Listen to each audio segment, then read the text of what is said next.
Hi everyone, तो आज समझेंगे मैग्नेटिक फील्ड लाइंस यानी कि लाइन ऑफ फोर्स। मतलब ये हुआ कि मैग्नेटिक फील्ड का जो सोर्स होता है वो मैग्नेट होता है और करंट कैरिंग वायर होता है, यानी कि एक ऐसा वायर जिससे करंट पास होता है उसके चारों ओर मैग्नेटिक फील्ड होता है। मैग्नेटिक फील्ड को हम लोग एक वर्चुअल लाइन से दिखाते हैं, उसी का नाम है मैग्नेटिक फील्ड लाइंस। देखो, इसमें खास ये है कि मैग्नेटिक फील्ड लाइंस एक लाइन ऑफ फोर्स होता है, इमेजिनरी लाइंस होता है, ठीक है, जो मैग्नेटिक फील्ड को दर्शाता है। इस वाले पॉइंट में लिखा हुआ है for graphical representation of a field if a magnet is placed on A cardboard. या मैग्नेट को कार्डबोर्ड के ऊपर प्लेस किया, बल्कि ऐसा है कि एक मैग्नेट को मैंने क्या किया, आप खुद से पहले देख के लो। तो यहाँ एक पेपर का टुकड़ा लिया मैंने, ये आयरन पाउडर है और मैग्नेट है, दोनों सब पास है मेरे। सबसे पहले आयरन पाउडर को थोड़ा सा रख लेते हैं इस पर।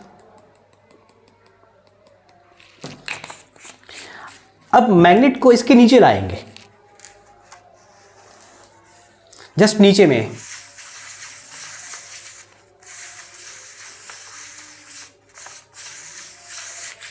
तो आप लोग देख पा रहे हैं कितना शानदार एक पैटर्न बन रहा है। ये जो पैटर्न बन रहा है ये मैग्नेटिक फील्ड लाइन है, इसके नीचे मैग्नेट मैंने प्लेस किया, ठीक है।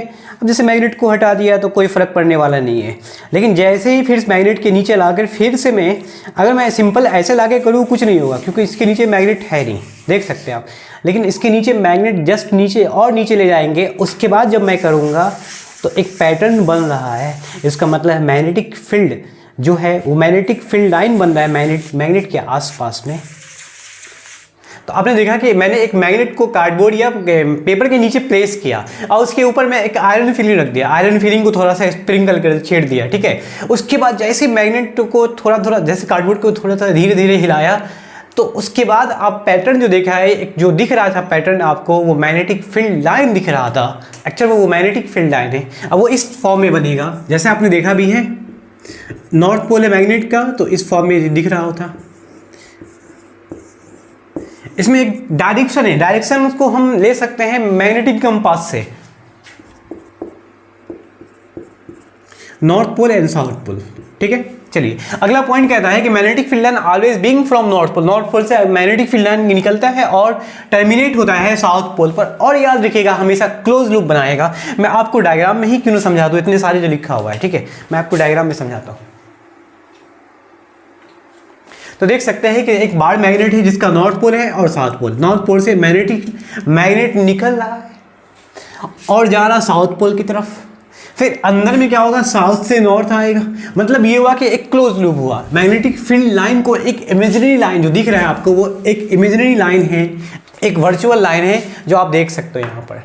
ये लाइन एक दूसरे को कभी भी इंटरसेक्ट नहीं करता, कभी एक दूसरे को काटता नहीं है।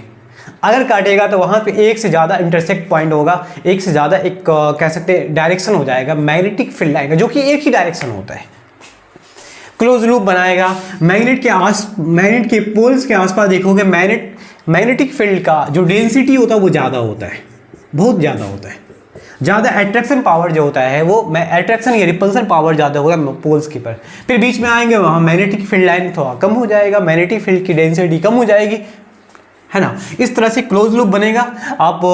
मैंने क्या किया कि एक करंट कैरिंग वायर लिया था। यहाँ देख पा रहे हैं मैग्नेटिक कंपास में कोई डिफ्लेक्शन नहीं दिख रहा है, लेकिन एक करंट कैरिंग वायर को इसके ऊपर लाके अगर तेज़ी से आगे पीछे मूव करते हैं तो डिफ्लेक्शन दिखाई देगा आपको। जैसे मैंने लाया, अब हल्का हल्का थोड़ा सा धीरे धीरे घुमाएंगे, देख सकते हैं डिफ्लेक्शन शो कर रहा है, जबकि हटा हुआ है, ऐसा नहीं है कि हटा हुआ है। इसका रीज़न ये है कि जब करंट कैरिंग वायर को तेज़ी से हिलाते हैं तो मैग्नेटिक फ्लक्स क्रिएट हो रहा है। मैग्नेटिक फ्लक्स में चेंज होने की वजह से मैग्नेटिक फील्ड क्रिएट हो रहा है, जिस वजह से मैग्नेटिक कंपास में डिफ्लेक्शन दिख रहा है। तो उस एक्सपेरिमेंट में मैंने एक करंट कैरिंग वायर लिया, मतलब एक ऐसा वायर जिससे करंट फ्लो हो रहा है। सपोज ये वायर है,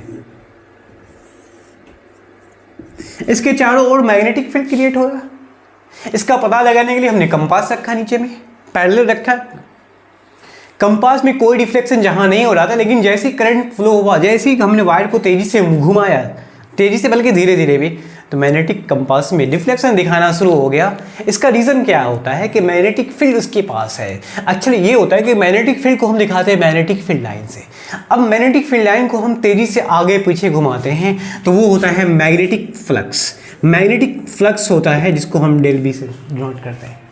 ठीक है। मैग्नेटिक फ्लक्स होता है मतलब है कि मैग्नेटिक फील्ड लाइन जो होता है पर यूनिट एरिया से जितना गुजरेगा उसको मैग्नेटिक फ्लक्स कहते हैं।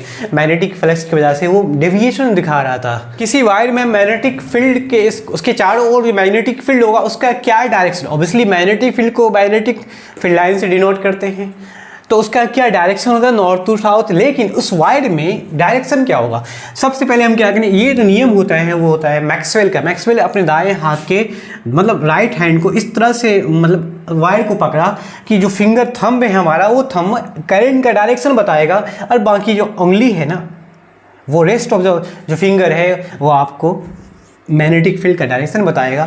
अगर इस डायरेक्शन में है तो ये हो जाएगा एंटी क्लॉकवाइज, अगर करंट नीचे फ्लो कर रहा है तो वो डायरेक्शन हो जाएगा क्लॉकवाइज। ये होता है क्या, करंट कैरिंग वायर से करंट। अब देखो एक तो होता है स्ट्रेट वायर, एक होता है क्या, एक सर्कुलर वायर होता है, एक होता है सोलेनॉइड फॉर्म में कि वायर को हम एक स्प्रिंग का मतलब एक सोलेनॉइड के फॉर्म में यूज कर सकते हैं। तो एक इसके लिए मैं एक अलग से प्रैक्टिकल करूंगा, आप खुद वहाँ देख सकते हैं और मैं सारा चीज़ को समझाऊंगा भी। तो बस आज के लिए रहने देते हैं यहाँ तक। उम्मीद है कि नेक्स्ट क्लास में जो मिलेंगे एक नए कंटेंट के साथ आएंगे, मतलब सोलेनॉइड के साथ आएंगे। तो अगर आपको समझ में आया तो वीडियो को जरूर लाइक कर दें, चैनल पे नए हो तो सब्सक्राइब कर दें। और हाँ ये भी है कि अगर आपको समझ में आ रहा तो अपने दोस्तों में शेयर करें, क्योंकि उनको भी समझ में आ जाए। कि हो सकता है कि हम लोग जो कंटेंट पढ़ते हैं बुक में वो चीज़ें समझ में नहीं आता, लेकिन प्रैक्टिकली चीज़ें जो देखेंगे वो ज़्यादा आपको समझ में आ जाएगा। Thank you so much. Class को यहीं पे फिनिश करते हैं।